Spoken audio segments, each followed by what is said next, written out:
Xəbər verdiyimiz kimi, noyabrın 8-də Bakının Azadlıq meydanında Vətən müharibəsində qələbənin 5-ci il dönümünə həsr olunmuş hərbi parad keçirilib.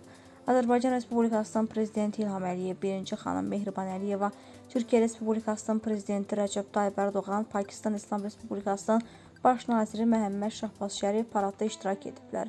Liderlər tədbirdən sonra paradı izləyən insanlarla sağollaşıblar.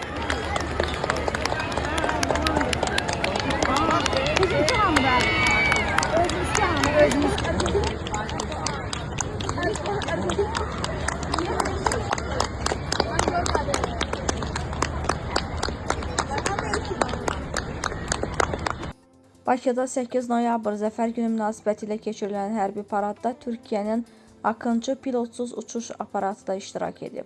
Akıncı Azadlıq meydanını 900-1500 metr hündürlükdə dairə vuraraq çəkilişlər aparıb.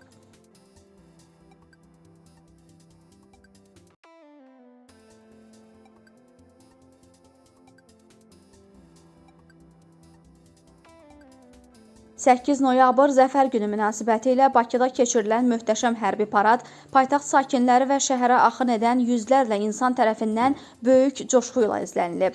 Kimisi ağacın, kimisi qapının üstünə çıxaraq parada baxmaq üçün ən yaxşı baxış bucağı tutmağa çalışıb.